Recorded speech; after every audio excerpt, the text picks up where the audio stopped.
जय हिंद, जय महाराष्ट्र, जय सनातन. बंधू आणि भगिनींनो, विश्वम ज्वेलर्स प्रस्तुत इतिहासाची विखुरलेली पाने. तर भारतामध्ये रूढी परंपरागत आल्याचा उल्लेख इंग्रजांनी बऱ्याचशा गोष्टीला केलेला आहे आणि त्यात मुख्यत्वे करून सती प्रथा आपण मागील 2 भागामध्ये बघितलेच आहे. आणि धर्मपाल जैन यांच्या लिखाणामध्ये जे पुरावे सापडलेत, इंग्रज संग्रहालयामध्ये ब्रिटनला, इंग्लंडला, फ्रान्सला, पोर्तुगीजमध्ये जे रेकॉर्ड सापडलं, त्यांच्या इतिहासकारांनी त्यांच्या इथून त्यांच्या देशामध्ये जो रिपोर्ट पाठवण्यात आलेला आहे सुरुवातीचा, त्या काळातल्या रिपोर्टनुसार भारतामध्ये सती प्रथा ही नव्हती असा उल्लेख त्या काळामध्ये आहे. आपल्या धर्मग्रंथामध्ये, वेदामध्ये अशा कुठल्याही प्रकारचा उल्लेख पूर्वीच्या काळामध्ये नव्हता. मॅक्स मुलरने ज्यावेळेस ग्रंथ छापखान्यातून बाहेर पडले त्यावेळेस त्याच्यामध्ये सती प्रथा उल्लेख करण्यात आलेला आहे. आणि सती प्रथा सर्वात जास्त त्या काळामध्ये बंगालमध्ये झाल्याचा उल्लेख इतिहासकार करतात. कितीतरी हजारोनी सती प्रथा त्या काळामध्ये तिथं झाल्याचा उल्लेख केलेला आहे. यांनी काय केलं की जे शिकलेले लोक होते भारतामध्ये, जे शिकून आलेले लोक होते किंवा जे शिकलेले लोक होते, ह्या लोकांना गुलाम बनवलं, आपले नौकर बनवलं. त्याच्यामध्ये बरेचसे असे नाव घेण्यासारखे आहेत, पण ते काय होतं की लोकांचा गैरसमज होतो. आणि तशाच काळामध्ये राजा मोहन रॉय हे बंगालमधले समाजसुधारक म्हणून, आणि ज्यांनी सत्यशोधक समाज, ब्राह्मो समाज याची स्थापना केली आणि अनेक चालीरीतींना पायबंद घालण्याचा प्रयत्न त्यांनी त्या काळामध्ये केला. परंतु 100 ते 150 वर्षे ज्या चालीरीती चालू झाल्या होत्या 16व्या शतकापासून, सती प्रथा असो, त्याच्यानंतर मंदिरामध्ये दलितांना प्रवेश नसो, ह्या त्याच्यानंतर शिक्षणाची दलितांना परवानगी नसो, महिलांना शिक्षणाची परवानगी नसेल, अशा ज्या प्रथा 16व्या शतकापासून चालत आलेल्या होत्या, ज्या इंग्रजांनी सुरू केल्या होत्या, ते त्यांनी काय केलं की त्या पूर्व परंपरागत हजारो वर्षापासून चालू असल्याचा उल्लेख केला. आता मी तुम्हाला सांगतो, छत्रपती शिवरायांच्या माता जिजाबाई ह्या त्या काळामध्ये शिकलेल्या होत्या. ह्यांना जवळपास 8 ते 16 भाषा येत होत्या. संस्कृत, प्राकृत, मराठी, हिंदी, पारसी, उर्दू, गुजराती अशा प्रकारच्या भाषा जिजामाताला येत होत्या. म्हणजे त्यांच्या शिक्षणामुळे त्यांनी जे ग्रंथ अध्ययन वगैरे केलेलं होतं, त्याच ग्रंथाच्या आधारे त्यांनी छत्रपतींना रामायण, महाभारत या ग्रंथाच्या गोष्टी सांगून अत्याचारी, जुलमी मुस्लिम राज्याच्या विरोधात उभे केले आणि हिंदवी स्वराज्याची स्थापना केली. आता लोक म्हणतात हिंदवी हा शब्दच नव्हता त्या काळात. लोक काय इतिहासकार डोकं लावतील, कोणाचं कसं डोकं चालेल सांगताच येत नाही. मग त्या काळामध्ये जे काही बखरीकार होते, त्यांनी जे काही बखरीमध्ये लिहिलेलं आहे ते काय चुकीचं लिहिलेलं आहे. शहाजी राजे वारले त्यावेळेस जिजामाताला सती जाऊ दिलं नाही. छत्रपतींनी सती प्रथा बंद केली होती. सती प्रथा मी तुम्हाला सांगितलं केव्हा सुरू झाली, कोणी सुरू केली, कशामुळं सुरू केली, त्याचे फायदे काय, त्याचा फायदा कोणाला झाला सर्वात जास्त, हे मी मागच्या 2 भागामध्ये सांगितलंच आहे. सती प्रथा का चालू झाली तर, आणि मी जे सांगतो हे सत्य आहे की नाही आहे हे तुम्ही धर्मपालजी जैन यांच्या भा अंग्रेज भारत आणि से पहिले का भारत आणि द ब्युटिफुल ट्री हे दोन्ही ग्रंथ वाचा. त्याच्यामध्ये तुम्हाला संदर्भासहित ते पुरावे सापडतील आणि त्यावरून तुमच्या लक्षात येईल की ह्या जे कुप्रथा म्हटल्या जातात किंवा रूढी परंपरागत हजारो वर्षापासून चालत आलेल्या ज्या उल्लेख होतो ह्या खरोखर हजारो वर्षापासून चालू आहेत का ह्याचा तुम्हाला पुरावा त्या दोन्ही ग्रंथामध्ये सापडेल. नसेल तर तुम्ही ब्रिटनला जा, इंग्लंडला जा, फ्रान्सला जा, पोर्तुगीजला जा, त्या ठिकाणी तुम्हाला पुरावे सापडतील. संग्रहालयामध्ये लाखो कागद त्या ठिकाणी त्यांनी त्यांच्या अधिकाऱ्यांनी लिहून पाठवलेले आहेत. आपल्या लोकांनी नाही पाठवलेत, त्यांच्याच अधिकाऱ्यांनी तो सर्वे केलेला आहे. ते सर्वे रिपोर्ट तुम्हाला त्या ठिकाणी पाहायला मिळेल. मग ही जी प्रथा देशामध्ये सुरू झाली होती याला काहींनी मनुस्मृतीचा आक्षेप घेतला, परंतु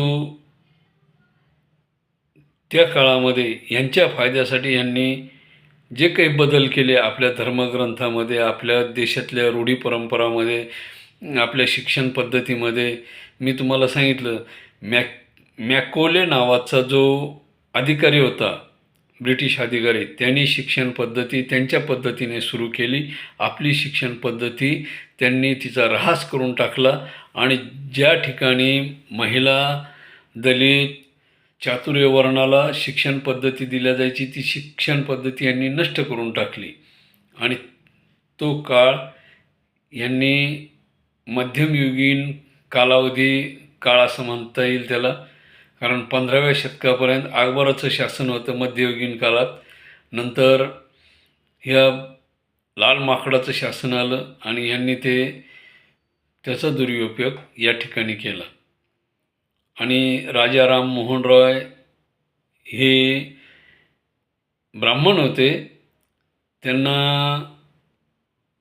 त्या पश्चिम बंगालमध्ये त्यांना तत्त्वज्ञान काय, हिंदू धर्मामध्ये लोक एवढे का गुरफटलेले आहेत त्याचं ज्ञान त्यांना मिळवण्यासाठी त्यांनी अनेक धर्मगुरूंना भेटी दिल्या, पादरींना भेटी दिल्या, मौलानांना भेटी दिल्या आणि सर्व मंथन केल्यानंतर त्यांच्या एकच लक्षात आलं की सर्व श्रेष्ठ हे हिंदू धर्मग्रंथ आहेत. त्याच्यामध्ये सुद्धा एक ईश्वराचं महत्त्व सांगितलेलं आहे. बाकी हे जे इतर 33 कोटी देव जे म्हटलं जातं आहे त्याचा पगडा हा ज्याने त्याने आपापल्या परीने केलेला आहे. मी तुम्हाला ते 33 कोटी देवाची सुद्धा व्याख्या करून सांगितली होती. पहिली वेलांटी आणि दुसरी वेलांटी. पहिल्या वेलांटीमध्ये काय होतं की त्याचं लक्षण सांगितलेलं आहे, प्रकार सांगितलेले 33 प्रकार. पण तीच वेलांटी जर बदलली तर त्या ठिकाणी काय होतं, ते संख्यावाचक होतं. म्हणजे ती 33 कोटी म्हणजे काय झालेलं आहे, ते संख्येमध्ये बदल झालेला आहे. इकडं प्रकार सांगितलेले आहेत 33 प्रकार. मग तसा प्रकार हे राजा राममोहन रॉय यांच्या लक्षात आला आणि त्यांनी शेवटी हिंदू धर्मालाच महत्त्व दिलं. परंतु त्याच्यामध्ये जे काही बदल झाले त्या बदलानुसार त्यांनी काय केलं की ब्रिटिश सरकारकडे नोकरी केली आणि नोकरी करत असताना त्यांनी त्याच्यातून समाजकार्य करण्याचा प्रयत्न केला. त्या काळामध्ये ब्रिटिशांनी एक टीम तयार केली. 400-500 लोकांचे त्यांचे जे मिशनरी होते, ज्यांना पाद्री वगैरे म्हटलं जातं, या सर्व मिशनरी आणि पाद्री यांना राजा राममोहन रॉयच्या जोडीला दिलं आणि त्यांच्या सहाय्याने यांनी ज्या सती प्रकारे ज्या घटना आहेत त्या थांबवण्याचा प्रयत्न राजा राममोहन रॉय यांनी या पाद्रीच्या लोकांमार्फत, मशनरीच्या मार्फत करायला सुरुवात केला. आणि ह्यांनी काय केलं आहे की किमान एखादा व्यक्ती आजाराने जरी मेला पण त्या महिलेची संपत्ती ब्रिटिश शासनाच्या ताब्यात येण्यासाठी यांनी त्या बाईला सती जाताना दाखवलं आणि ते थांबवल्याचं नाटक यांनीच केलं. म्हणजे मारायचं कोणी इंग्रजांनीच मारायचं, चोंबाळायचं कोणी इंग्रजांनीच चोंबाळायचं. म्हणजे रडू नको बाबा, आम्ही खूप मारलं का तुला, असं दोन्ही बाजूनी त्यांनी वापर करायला सुरुवात केली आणि हे राजकारण सर्वसामान्य जनतेला कळत नव्हतं. आता ही रूढी परंपरा त्यांनी ज्यावेळेस सुरू केली, त्यांना माहीत होतं इथला शेंडीवाल्याने ब्राह्मणाने जर सांगितलं की ते सत्य मानायला तयार आहेत, मग यांनी ब्राह्मणाला पैसे देऊन ही सती प्रथा त्यांनी ब्राह्मणाकडून सत्य करून घेतली. काय केलंय, त्यांनाच पुढं केलं. हा ब्राह्मण जर सांगतो त्याला हे मानतात. तर मग ज्यावेळेस सती प्रथा सुरू झाली देशात, त्यावेळेस ब्राह्मणाचा वापर यांनी केला. प्रत्येक वेळेस यांनी ब्राह्मणाला आणि जो सुशिक्षित समाज होता याला गुलाम बनवून त्यांच्याकडून ते कामं करून घेतले. ज्या ब्राह्मणांनी नकार दिला त्यांना मरणाची भीती दाखवली आणि त्यांच्याकडून ते कामं करून घेतले. जसं मी मागं तुम्हाला सांगितलं, जिंजिया कर कोणामार्फत वसूल केला? अकबर आणि ब्राह्मणामार्फत. तुम्हाला मंदिरात प्रवेश पाहिजे, तुम्ही काय करा, आम्हाला कर द्या आणि मंदिरामध्ये जा. माझी सध्याही एक विनंती आहे मोदी सरकार आणि योगी सरकार, देवेंद्र फडणवीस, राजनाथ सिंग यांना आजच्या घडीमध्ये मंदिर परिसरामध्ये VIP पास याचा वापर करून, गैरवापर करून लोक सर्वसामान्य जनतेला त्या ठिकाणी वेठीस धरल्या जातं, त्याचा गैरवापर होतो. तासनतास गरीब लोक रांगेमध्ये उभा असतात आणि हे VIP पैसे देऊन काय होतं आहे, काही सेकंदात दर्शन करून बाहेर मोकळे होतात. ही VIP पद्धत बंद करण्यात यावी, सर्वसामान्याला त्या ठिकाणी दर्शन मिळावं. जसं आज बालाजीला 8-8 दिवस, 4-4 दिवस, 16-16 घंटे, 32-32 घंटे, पंढरपूरच्या पांडुरंगाला सुद्धा तीच पद्धत सुरू झालेली. ही VIP पद्धत बंद करण्यात यावी. देव हा सर्वांसाठी खुला व्हायला पाहिजे. मग पूर्वीची VIP पद्धत जिंजिया कर देऊन दर्शन घेण्याची आणि आजची VIP पद्धत याच्यामध्ये फरक काय? काहीच फरक नाही.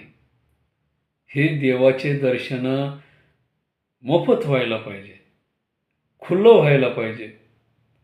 जनतेच्या भावना त्या ठिकाणी मुक्त झाल्या पाहिजे आणि ह्या जोपर्यंत होणार नाही तोपर्यंत धर्मांतर थांबणार नाही. या गोष्टीला आळा घालण्यासाठी आपल्याला VIP दर्शन पद्धत बंद करावं लागेल आणि सर्वसामान्यांना दर्शन काही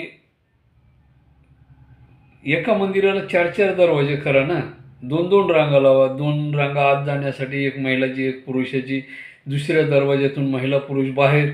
म्हणजे 3 दरवाजे, 4 दरवाजे, काहीतरी पर्यायी मार्ग निघेल ना. एका दरवाज्यामध्ये एक तर जागा कमी, मंदिर छोटं आणि त्याच्यामध्ये महिलाची रांग एक, पुरुषाची रांग एक, त्याच्यातच ते महिला पुरुष गुंतलेले असतात. त्यात VIP दर्शन वेगळं. म्हणजे तासनतास 30-30, 32-32, काही काही ठिकाणी 4-4 दिवस रांगा लागलेल्या. काय पद्धती? त्या मंदिराला पूर्वीच्या काळामध्ये लोक साधनं नव्हती पोहोचण्यासाठी, जाण्यासाठी. आज बस आहे, सगळ्या गोष्टी आहे, प्रत्येकाचं स्वतःचं वाहन आहे, लोक दर्शनासाठी जात आहेत. तुम्ही मंदिराला दरवाजे वेगवेगळे निर्माण करा ना, काय अडचण आहे? एका दरवाज्यामधून पुरुष जाऊ द्या, एका दरवाज्यातून महिला जाऊ द्या आणि तिसऱ्या दरवाज्यातून सर्व बाहेर पडू द्या दर्शन घेऊन, काय अडचण आहे? किंवा मग त्याच पद्धतीचा चौथा दरवाजा बनवा, एका दरवाज्यामधून पुरुष बाहेर पडतील, एका दरवाज्यातून महिला बाहेर पडतील. म्हणजे अडचण होणार नाही, कोणालाही त्रास होणार नाही, अशी काहीतरी पद्धत करायला पाहिजे. परंपरागत आलं आहे, ठीक आहे, मलाही मान्य आहे, मी मान्य करतो, परंतु पर्यायी मार्ग काहीतरी काढला गेला पाहिजे. ही VIP पद्धत बंद झाली पाहिजे. आणि अशाच काळामध्ये काय झालं होतं की पूर्वीच्या काळामध्ये या दलित लोकांना, गरीब लोकांना मंदिरामध्ये प्रवेश ह्या कारणामुळं मिळत नव्हता. आणि काय झालं की या ठिकाणी हिंदू धर्मावाल्यांनी, सनातन धर्मवाल्यांनी दलितांना मंदिर प्रवेश दिला नाही असा उल्लेख होऊ लागला.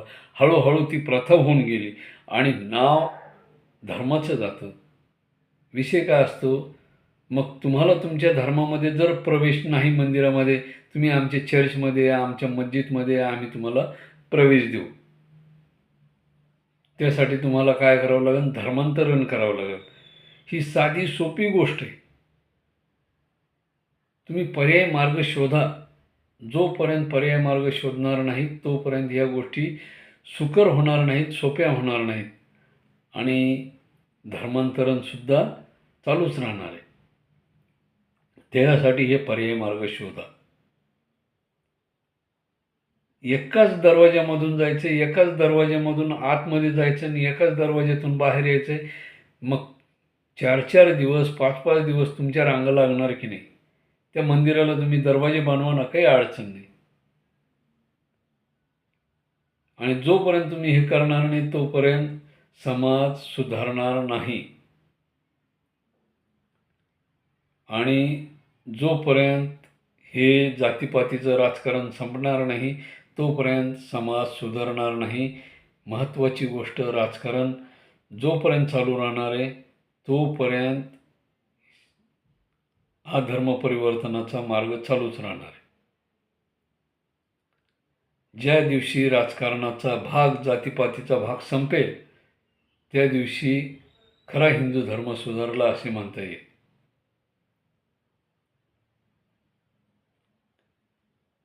हा जातीपातीचा विषय, आरक्षण फिरक्षण चट गुंडाळून एका बाजूला ठेवून द्यायचं आणि सर्व समान नागरी कायदा, तुम्ही सगळे एका छत्राखाली या, तुम्ही सगळे ईश्वराचे लेकरं आहात, विषय संपतो आणि कुठल्याही धर्माला बोट उचलण्याचा अधिकार एकमेकावर राहत नाही. खरंच रामराज्य येईल. निसंकोचपणे रामराज्य येऊ शकतं एवढं जर केलं तर. तुम्ही जातीचा विशेष ठेवू नका, सर्व समान नागरी कायदा सुरू करा. आणि नाहीतरी आज सगळे एकमेकाच्या घरी येतात जातात. एखादा जर दलित समाजातील क्लास 1 अधिकारी झालेला असेल तर त्याच्या घरी उच्चवर्णीय त्याच्या वाढदिवसाला जातात, त्याच्या वास्तुशांतीला जातात, त्याच्या सगळ्या गोष्टीला जातात. ते उच्चवर्णीयाच्या घरी येतात, जेवतात, खातात, पितात. मग अडचण काय? अडचण कुठे आहे? ती अडचणच संपून टाका ना.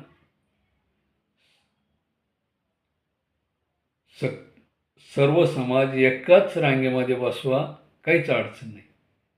100% रामराज्य येऊ शकतं. आणि मग हे राममोहन राय यांनी काय केलं की त्या काळामध्ये 19व्या शतकामध्ये इंग्रज अधिकाऱ्याच्या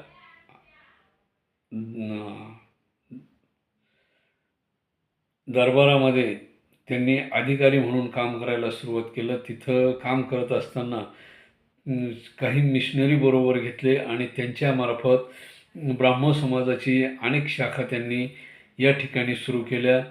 आणि ते करत असताना त्यांना विरोधही झाला. स्थानिकांनी विरोध केला, कारण 100-150 वर्षापूर्वीपासून ती परंपरा रुजलेली होती. लोकांनी त्याला मान्यता दिलेली होती आणि त्या काळामध्ये सती प्रथेला वाव होता. मग राजा राममोहन रायांनी त्या गोष्टीला विरोध करून सर्वप्रथम त्यांच्या मोठ्या भाऊजाई या सती गेल्या. ते दुःख त्यांना सहन झालं नाही आणि ते पाहून त्यांचं मन हळहळलं. आणि काही काही ठिकाणी त्यांनी असंही पाहिलं की बँड नगारे वगैरे वाजवून त्या महिलेला बळजबरी हातपाय बांधून त्या सरणावरती फेकायची, अशी काही ठिकाणी घटना घडलेल्या. आणि हे असलंही, परंतु ह्याला कारणीभूत फक्त आणि फक्त इंग्रज होते. मी तुम्हाला सांगितलं, रडायला मारायचं कोणी? इंग्रजांनीच मारायचं. माणूस रडायला लागला, तिचे डोळे कोणी पुसायचे? इंग्रजांनीच पुसायचे. म्हणजे काय व्हायचं? मारणारे तेच, डोळे पुसणारे तेच. प्रथा त्यांनी सुरू केली, प्रथा त्यांनीच मिटवली, कायदे त्यांनीच तयार केले. ह्या सगळ्या गोष्टी त्यांनी त्यांच्या फायद्यासाठी केल्या. मी तुम्हाला मागं सांगितलं होतं की पुनर्विवाहाची पद्धत पूर्वीपासून आपल्या धर्मग्रंथामध्ये उल्लेखित आहे. राजा राममोहन रायांनी ही प्रथा सुरू केली पुनर्विवाहाची. ही काही वावगी गोष्ट नाही आहे, केली चांगली गोष्ट आहे. कारण त्या काळामध्ये इंग्रजांनी पुनर्विवाहाला बंधन घातलं होतं. कारण त्या मेलेल्या पतीची संपत्ती ह्या बाईला मिळाल्यानंतर ती दुसऱ्या माणसाबरोबर विवाह केल्यावर ती संपत्ती त्याला जायची. मग ती मिळू नये म्हणून त्यांनी काय केलं की पुनर्विवाह पद्धत बंद केली होती. सरळ सरळ सोपा मार्ग तुम्हाला सांगितला मी. पण पूर्वीच्या काळामध्ये आपल्या धर्मग्रंथामध्ये तसा उल्लेख आहे. रावणाची पत्नी मंदोदरी हिने बिभीषणाबरोबर विवाह केला, हा उल्लेख आहे. त्याच्यानंतर वालीची पत्नी तारा हिने सुग्रीवाबरोबर लग्न केल्याचा उल्लेखसुद्धा रामायणामध्ये आहे. त्याच्यानंतर अलीकडल्या काळामध्ये महाभारतामध्ये दुर्योधनाची पत्नी भानुमती हिने सुद्धा अर्जुनाबरोबर पुनर्विवाह केल्याचा उल्लेख आहे. नाही असा भागच नाही. पूर्वीच्या काळामध्ये ही पद्धत होती, परंतु इंग्रजांनी त्यांच्या स्वार्थासाठी, त्यांच्या फायद्यासाठी वारसा हक्क पद्धत, पुनर्विवाह पद्धत, त्याच्यानंतर जी मालमत्ता हक्क, नवरा मेल्यानंतर, वडील मेल्यानंतर जी संपत्ती त्या मुलीला किंवा त्या पत्नीला दिल्या जायची, ती पद्धत इंग्रजांनी बंद करून ह्या महिलांना, ह्या स्त्रियांना त्यांनी काय केलं? अतोनात छळ केला आणि शेवटी त्यांचा नाईलाज झाला. त्यांनी आत्महत्या करायला सुरुवात केली आणि मग ह्यांनी त्याला काय केलं? सतीची प्रथा सुरू केलं. मी मागच्या व्हिडिओमध्ये तुम्हाला सांगितलंच होतं. आणि मग हे जे मिशनरी वगैरे लोक होते, यांनी सर्वात जास्त सती प्रथा भारतामध्ये आहे असा सगळीकडे उल्लेख केला. त्यांनी त्यांच्या जे काही डायऱ्या वगैरे होत्या किंवा जे काही त्यांनी पुस्तकं लिहिली त्याच्यामध्ये ते अतिशयोक्ती करून दाखवलं. काय केलं?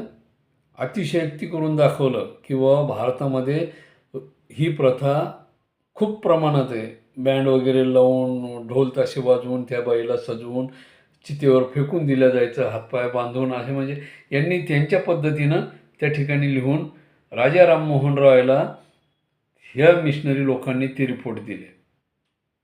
स्वतः राजा राममोहन रॉय जात नव्हते, यांच्या हाताखाली ते मिशनरी दिले होते. काही आपल्या देशातले लोक ख्रिश्चन झालेले होते, त्यांनी ते कार्य केलं. काही ब्रिटिश सरकारमधले होते, त्यांनी ते कार्य केलं आणि पैसा मिळतो या उद्देशाने यांनी अव्वाच्या सव्वा करून दाखवलं.